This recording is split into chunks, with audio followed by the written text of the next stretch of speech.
নমস্কার আমার আপনজনেরা, রুদ্রবার্তায় আপনাদের সকলকে স্বাগত জানাই। আমি রুদ্রপ্রসাদ ব্যানার্জি। একটা খবর এই রাজ্যে চারিদিকে খুব দ্রুততার সঙ্গে স্প্রেড করছে, আর সেটা কি বলুন তো? সেটা হচ্ছে কার্তিক মহারাজকে নিয়ে। ভারত সেবাশ্রম সংঘের কার্তিক মহারাজ, যাকে কিছুদিন আগে পদ্মশ্রী অ্যাওয়ার্ড দেওয়া হয়েছে, তাকে ঘিরে নানা রকম অভিযোগ, নানা রকম ছবি, নানা রকম ব্যঙ্গাত্মক কথাবার্তা চারিদিকে ঘুরে বেড়াচ্ছে। বিরাট অভিযোগ তার বিরুদ্ধে উঠেছে যে কার্তিক মহারাজ তিনি নাকি কোনো নারীকে নির্যাতন করেছেন, মানে অন্তঃসত্ত্বা হয়ে পড়েছিলেন। এরকম নানা রকম অভিযোগ আকাশে বাতাসে ঘুরে বেড়াচ্ছে। নির্যাতিতা নাকি সামনে এসে বলেছেন, অর্থাৎ কোনো এক ইউটিউব চ্যানেলে বলেছেন, এবং সেটা নিয়ে ভাইরাল, চারিদিকে ব্রেকিং নিউজ চলছে। আচ্ছা, এই কার্তিক মহারাজ কি সেই রাম রহিম, তারপর আরো যারা সব ছিল তাদের মতোই কেউ, যে তিনি ধরা পড়ে গেলেন অবশেষে?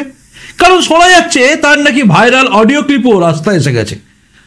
সবটা নিয়ে আজকে চুলচারে বিশ্লেষণ করবো। দেখবো আমরা কার্তিক মহারাজ আদৌ কি দোষী, নাকি তাকে ফাঁসানো হচ্ছে। চলুন সব নিয়ে শুরু করা যাক এই মুহূর্তের রুদ্রবার্তা। এই রাজ্যে কেন বলবো, এই দেশে সনাতনীদের একটা অদ্ভুত নিয়ম আছে। সেটা হচ্ছে আমরা সবার ওপরে মানি সাধুকে। গেরুয়া বসন পড়া কাউকে আমরা মানি সাধক হিসেবে। তাই সাধুর বেশে বিভিন্ন মানুষ দুষ্কর্ম করে। আর যেটা নিয়ে এই রাজ্যে বহু বুদ্ধি বেঁচে খাওয়া লোকেরা এবং নাস্তিক লোকেরা এবং কমিউনিস্টরা তারা সাধুদের নামে বদনাম দেয়। আপনারা জানেন, গোটা দেশে বহু সিনেমা আপনি খুঁজে পাবেন যেখানে সাধুদের বদনাম করা হয়েছে, তাই না? এটা তো একটা আলাদা দিক। আপনার মনে হতে পারে যে সনাতন ধর্মের বিরুদ্ধে বলছে বলে আমি বলছি না, তুল্য মূল্য বিচার করতে হবে। কারণ আমি কোনোদিন রাম রহিমকে নিয়ে কোনো প্রতিবেদন করেছি কি? করিনি। আসারাম বাপুকে নিয়ে আমার কোনো প্রতিবেদন দেখেছেন আপনি? দেখুন, কোথাও নেই। কিন্তু কার্তিক মহারাজকে নিয়ে যখন উঠেছে তখন প্রশ্নটা আমার মনের মধ্যে ধাক্কা দিয়েছে। অ্যাজ ইট ইজ চলছিল, জানেন, আমিও ভাবছিলাম যে যাক, যখন কোনো কথা উঠেছে তার তদন্ত হবে, পুলিশ তদন্ত করে দেখবে সত্যি কি মিথ্যে, তারপরে না হয় আমি বলবো। কিন্তু চমকে গেলাম এই রাজ্যে তৃণমূলের এক কাউন্সিলর কলকাতার বুকে মাঝে মাঝে ডিবেটে বসেন, অরূপ চক্রবর্তীর একটা পোস্ট দেখে। ক্যালানে কার্তিক, এই ল্যাঙ্গুয়েজটা তিনি ইউজ করেছেন কার্তিক মহারাজকে নিয়ে তৈরি করা তার ভিডিওতে। দারুণ লাগলো দেখে মনে হলো এবার তো দেখতে হবে বিষয়টার মধ্যে কি আছে। কারণ তৃণমূল উঠে পড়ে লেগেছে কার্তিক মহারাজকে বদনাম করতে, তাহলে তো দেখতে হয় বিষয়টা কি। সেখান থেকে শুরু হলো রুদ্রবার্তা, মানে আমার প্রয়াস যে দেখার কি বিষয়টা। দেখলাম উৎস হচ্ছে কোনো একটা ইউটিউব চ্যানেল থেকে, যে রাজ্যে মমতা বন্দ্যোপাধ্যায় সমস্ত ইউটিউব চ্যানেলকে বলেন fake news fake news fake news, সেই রাজ্যে কোনো একটা ইউটিউব চ্যানেল থেকে বসে বলা হলো কার্তিক মহারাজের বিরুদ্ধে কোনো একজন মহিলা তিনি অভিযোগ করছেন। দেখুন, অভিযোগটা হচ্ছে 12 বছর আগে ঘটে যাওয়া কোনো কাহিনী নিয়ে, মানে গল্প আর কি, মানে অভিযোগ আর কি, গল্প বলবো না কারণ অভিযোগ চলছে।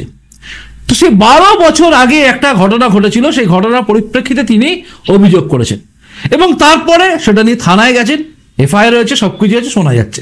এবং এটা নিয়ে প্রত্যেকটা নিউজ চ্যানেল টুকটুক টুকটুক করে দেখাচ্ছে এবং প্রত্যেকটা সোশ্যাল মিডিয়া জায়গায় ঝেড়ে সবাই মিলে বলে যাচ্ছেন।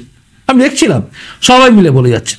কারোর মাথার মধ্যে স্ট্রাইক করছে না, যেটা আমার মধ্যে হচ্ছে, হয়তো হতে পারে আমি ভুল বলছি, সেটা হচ্ছে 12 বছর আগের কোনো ঘটনাকে এতদিন পরে মনে পড়লো। এবার আজ দেখছিলাম একটা ভাইরাল অডিও ক্লিপও এসে গেছে বাজারে, যেটা হচ্ছে শোনা যাচ্ছে নাকি এটা কার্তিক মহারাজের বক্তব্য। আজকে এআই এর যুগ। আপনারা জানেন, যখন হিরণ অর্থাৎ এই সিনেমা আর্টিস্ট এবং তারপরে এমএলএ, বিজেপির এমএলএ, তাকে নিয়ে অনেক বক্তব্য হয়েছিল, তাকে নিয়ে অনেকে বলেছিল যে তিনি নাকি তৃণমূলে চলে যাবেন। অখিলগিরির পাশে বসে তিনি নাকি অভিষেক ব্যানার্জির অফিসে বসেছিলেন, এই সমস্ত ছবি এসেছিল। সে সময় আমি মনে হয় প্রথম দেখিয়ে দিয়েছিলাম যে কোনো মানুষকে যে কোনো জায়গায় বসানো যায়, সেগুলো খুব ভাইরাল হয়েছিল ভিডিওটা। যাই হোক, আজকে আসি আমি কার্তিক মহারাজ প্রসঙ্গে। বক্তব্য অর্থাৎ কোনো একটা অডিও ক্লিপ শোনা যাচ্ছে, সেখানে কার্তিক মহারাজ কোনো অভিযোগকারীর বক্তব্যের উত্তর দিচ্ছেন। আজকের দিনে এআই টেকনোলজি এত উন্নত যে আমি এই যে কথাগুলো বলছি না, আমার যে কোনো একটা ভিডিও আপনি ক্লিপিংস নেবেন, নিয়ে অডিওটাকে এআইতে পাঠিয়ে দেবেন, সেখান থেকে অডিও যে কোনো আপনি কমান্ডস করবেন, মানে প্রম্পট দেবেন, সেই অনুযায়ী আপনি পেয়ে যাবেন সেই ভিডিওর সেই বার্তা, অর্থাৎ কথার সেগুলো একই অ্যাজ ইট ইজ আসবে, আমার গলা আসবে। দরকার নেই কোনো একজন যে গলা নকল করে বলবেন, তার দরকার নেই। আজকে এআই এর যুগে সব সম্ভব, এডিটিং খুব সহজ, তাই এআই যুগে ওই কথা ঢুকিয়ে দেওয়া যায়। এবার হচ্ছে বিরাট অভিযোগ, সেটা হচ্ছে এই যে অভিযোগকারিনী বলেছেন তার অ্যাবর্শন করানো হয়েছে, মানে অভিযোগ যেটা, এবং সেখানে নিয়েও তিনি বক্তব্য, মানে যিনি বলছেন আর কি এসব বিষয় নিয়ে, সেই জায়গায় নাকি তদন্ত করা হচ্ছে, সেখানেও পুলিশ দেখে গেছেন, সব কিছু দেখা হয়ে গেছে। মজার ব্যাপার হচ্ছে আবারও 2014 শেষের দিকে, 15 দিকে, 15 প্রথম দিকে, হ্যাঁ 15 প্রথম দিকে আমার একটা অ্যাক্সিডেন্ট হয়, আমার মাথাটা ফাটে, অনেকখানি কেটে যায়, এখন দাগ দেখতে পাবেন এখানে, একটা ভুরুর কাছে দেখবেন গায়েব আমার, তো এরকম দাগ লেগে প্রচণ্ড অ্যাক্সিডেন্ট হয়েছিল, এবং অ্যাক্সিডেন্টে আমার হাতের এই আঙুল ভেঙে গেছিল, বাইক অ্যাক্সিডেন্টে কবজি ভেঙে গেছিল। তো এরকম ভাঙা, হাত পা কাটা এই অবস্থায় আমার কিন্তু এক্সরে আছে, সব কিছু আছে তো, এবং আমি নার্সিংহোমেও গিয়েছিলাম, এবং যেখানে আমার প্লাস্টার করা হয়েছিল, যেখানে ট্রিটমেন্ট করা হয়েছিল, সব কিছু আছে। এবার যদি আমি বলি, আমি যদি অভিযোগ করি আর কি, আমি যদি করি, আমি কারোর সঙ্গে কারো তুলনা করছি না, যেমন আমি যদি অভিযোগ করি যে সেদিন আমি এই ডাক্তারখানায় গিয়েছিলাম এবং সেদিন আমাকে মারা হয়েছিল, পুলিশ কি আমার হয়ে কোনো এফআইআর নেবে? উত্তর হচ্ছে না। সেদিন কি হয়েছিল, হসপিটালে আমি গিয়েছিলাম, নার্সিংহোমে গিয়েছিলাম, সব সত্যি, কিন্তু কি জন্য হয়েছিল, কে করেছিল, ধাক্কা মেরেছিল, কি করেছিল, নামটা যদি আমি চেঞ্জ করে দিই তাহলে কি হবে? আমি একদম এক করে দিচ্ছি না, আমি বলছি এটা ঘটনা, যেটা আমার ক্ষেত্রে হয়েছিল, এরকম ঘটনা কিন্তু ঘটতে পারে।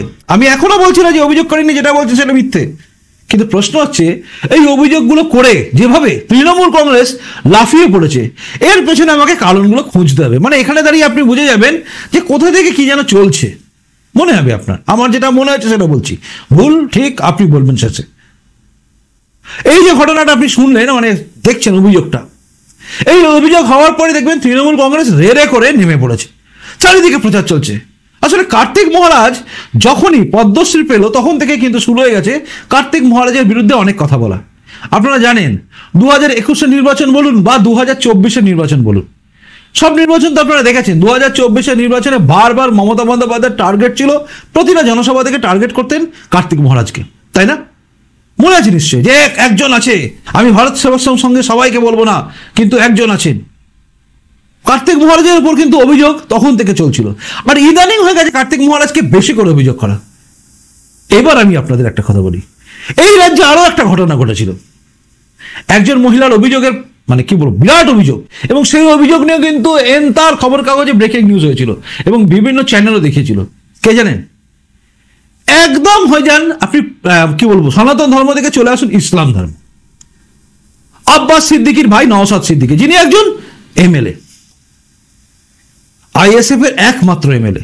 আপনাদের নিশ্চয়ই মনে আছে 5ই জুলাই 2023 নওশাদ সিদ্দিকীর বিরুদ্ধে অভিযোগ জমা পড়লো, এবং জমা করলেন কে, সঙ্গে গেলেন কে না, সব্যসাচী দত্ত, আবারও সেই কোন একজন কাউন্সিলর, চেয়ারম্যান, মানে পুরসভা, মানে তৃণমূল, তিনি নিয়ে চলে গেলেন। নওশাদ সিদ্দিকীর বিরুদ্ধে একটা অভিযোগ দায়ের করা হলো, কোনো একজন মহিলা করলেন যে তিনি এই নওশাদ সিদ্দিকীর দ্বারা নির্যাতনের শিকার হয়েছেন, মানে তিনি নির্যাতিতা, আটকে রাখা হয়েছিল, মুক্ত মুখ হ্যান ত্যান সব হলো। তো তারপর নওশাদ সিদ্দিকী কিন্তু চিৎকার করে গেলে বলেছিলেন যে আমাকে ফাঁসানো হচ্ছে, এটা একটা রাজনৈতিক ষড়যন্ত্র, নওশাদ সিদ্দিকীকে এভাবে আটকানো যাবে না, তিনি বলেছিলেন।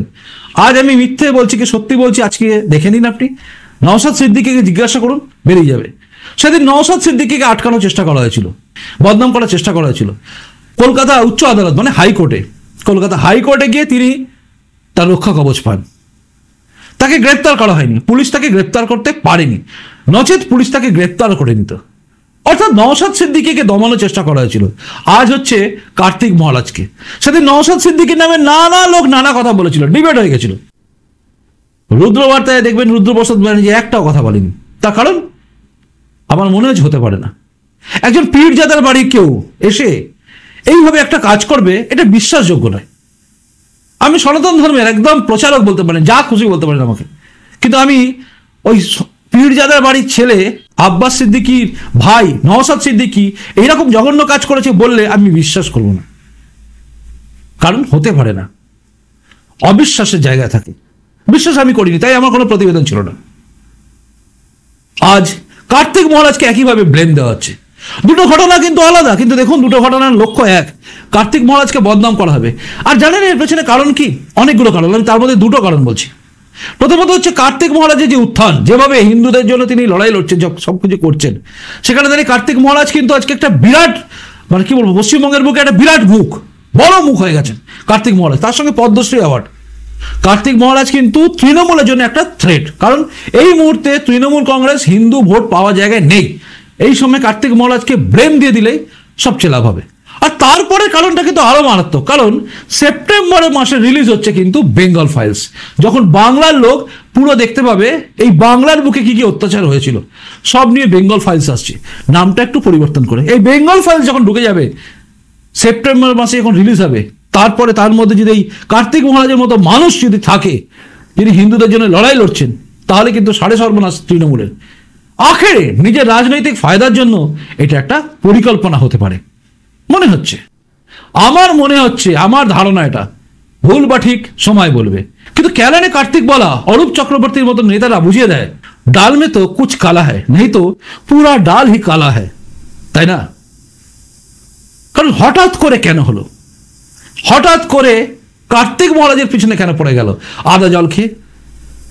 এইভাবে অনেক অডিও ক্লিপ আমরা তৈরি করতে পারি আজকে এআই এর যুগে, যে কোনো মানুষের। সেটাকে ভাইরাল করে দিলাম অডিও ক্লিপ, আদালতে কি প্রমাণযোগ্য হবে জানি না, সময় বলবে। পুলিশ তদন্ত করে দেখে কি বের করবে। কার্তিক মহারাজ মানে সাধুদের ব্লেম দেওয়া খুব সোজা, সাধুদের তো আর টাকা পয়সা ছাড়া ব্লেম দেওয়া যায় না, একটাই ব্লেম দেওয়া যায়, সেটা হচ্ছে নারী চরিত্র দিয়ে, তাই না? আর এই রাজ্যে যদি বলেন যে মহিলাদের নির্যাতন কেস বা মহিলাদের শ্লীলতাহানি করার কেস, অমুক কেস তমুক কেস, সব যদি বলেন, আমার এলাকায় যদি আপনি প্রশ্ন করেন, দেখবেন সবাই বলে দেবে আমাকেও মিথ্যে কেসে এইভাবে ফাঁসানো হয়েছে। যে করেছে সে আবার তৃণমূল কংগ্রেসের এই এলাকার সবচেয়ে দোর্দণ্ড প্রতাপ নেতা, সে করেছে তার স্ত্রীকে দিয়ে। এই অভিযোগগুলো যদি হয়, তাহলে আমি তো চুনোপুটি, কার্তিক মহারাজ কত বড়, তাকে তো আটকানো হবেই, তাই না? আর একটা অদ্ভুত কথা আমি আপনাদের বলছি, আজকে এইগুলো করার সাহস পায় কেন মানুষ, ক্যালানে কার্তিক বলার সাহস পায় কেন? তার পিছনে কারণ হচ্ছে একটাই, আর সেটা হচ্ছে আমরা সবাই চুপচাপ থাকি। ভারত সেবাশ্রম সংঘের সাধুকে বলছে, তো আমি অন্য কোনো কিছু করি, আমি ধরো রামকৃষ্ণ মিশন করি বা অন্য কিছু করি, তাহলে আমি কেন প্রতিবাদ করব, তাই না? আবার ভারত সেবাশ্রম সংঘে যারা ফ্রিতে কম পয়সা থাকা যাবে বলে যে সমস্ত বাঙালি হিন্দুরা বিভিন্ন জায়গায় ভারত সেবাশ্রম সংঘের আশ্রমে গিয়ে থাকেন বা জায়গায় থাকেন, তারা সবাই দেখছেন, কিন্তু কেউ কিচ্ছু বলছেন না, কারণ তারা জানেন বলে তো লাভ নেই, ফায়দা নেওয়ার সময় ফায়দা নেব, বাকি সময় ওই যা চলছে চলুক। বহু বাঙালি হিন্দুকে দেখলাম আমি ওই কমেন্ট বক্সে গিয়ে কমেন্ট করছেন, কার্তিক মহারাজের নামে খারাপ খারাপ কথা বলছেন। একজন মানুষের নামে অভিযোগ উঠেছে, অভিযোগটা সত্যি কি মিথ্যে যাচাই করলেন না। অভিযোগ সত্যি যদি হয় তারপর আপনি বলুন না, কমেন্টস করুন। অভিযোগ উঠলো, ফ্যাব্রিকেটেড হতে পারে, নাও হতে পারে, কিন্তু তার আগে আপনি কি করে খারাপ বলছেন? অভিযোগই হয়। এরকম অভিযোগ অনেকের নামে করা যায়, কিন্তু সেই অভিযোগ করলেই কি অভিযোগটাকে নিয়ে বলতে হবে? আসলে আমরা ঐক্যবদ্ধ নই।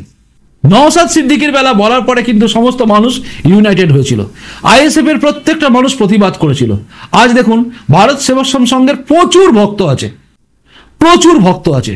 যদি 1 লাখও ভক্ত থেকে থাকে পশ্চিমবঙ্গের বুকে, 1 লাখ এই ভিডিওটাকে কি শেয়ার করবে? উত্তর হচ্ছে না, কারণ তারা সবাই জানে যা হচ্ছে হোক, উনি প্রমাণ করে আসুন যে উনি ঠিক, দায় আমার আপনার নয়। হিন্দুদের জন্য লড়াই করা, বেলডাঙ্গা থেকে লড়াই করা কার্তিক মহারাজ, যিনি দীর্ঘদিন ধরে লড়াই করে যাচ্ছেন হিন্দুদের জন্য, সেই এলাকার কেউ কোনোদিন তার নামে এই বদনাম দিতে পারলো না।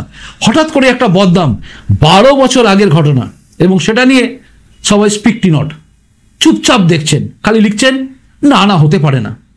জোর করে বলুন হতে পারে না, আমি বিশ্বাস করি না। এই কথা বলার জায়গা কেউ নেই। কেন নেই? আবারও বলছি, আইএসএফ এর নওশাদ সিদ্দিকীর বিরুদ্ধে যখন অভিযোগ উঠেছিল, আইএসএফ এর সবাই কিন্তু একযোগে বলেছিল যে আমরা বিশ্বাস করি না। দেখুন আজও আমি বলছি, আমি কিন্তু সেদিন কোনো প্রতিবেদন করিনি, কারণ আমার বিশ্বাস হয়নি নওশাদ সিদ্দিকী এই কাজটা করতে পারে। একইভাবে আমার এখনো বিশ্বাস হয় না ভারত সেবাশ্রম সংঘের কার্তিক মহারাজ এই কাজ করতে পারে। আমি বিশ্বাস করি না। আপনি কি বিশ্বাস করেন? যদি বিশ্বাস করেন তাহলে ভিডিওটাকে ডিসলাইক করবেন, আর যদি বিশ্বাস না করেন, আপনি যদি মানেন যে ভারত সেবাশ্রম সংঘের কার্তিক মহারাজ একজন হিন্দুত্বের আইকন, তিনি এই কাজ করতে পারেন না, কখনোই পারেন না, তাহলে ভিডিওটাকে শেয়ারও করবেন। কে করবেন তো? আসলে বেরোন, খোলস থেকে বেরোন, খোলস থেকে বেরিয়ে প্রতিবাদ করতে শিখুন, নচেত এই রাজ্যে কিচ্ছু হবে না। একজন সাধু বদনাম হয়ে যাবে, হয়তো আইনি লড়াইয়ে জিতে যাবেন, কিন্তু যে বদনামটা করা হচ্ছে সেই বদনামটাকে কাউন্টার করার মতো জায়গায় কেউ থাকবে না। ভাববেন, দায়িত্ব আপনার রইল। পারলে শেয়ার করবেন, আর কমেন্ট বক্সে লিখবেন আপনি কি ভাবছেন। এখনকার মতো আসি, দেখা হচ্ছে এর পরের রুদ্র বার্তাতেই। খুব ভালো থাকুন। নমস্কার, বন্দে মাতরম, ভারত মাতা জয় হোক, জয় হিন্দ।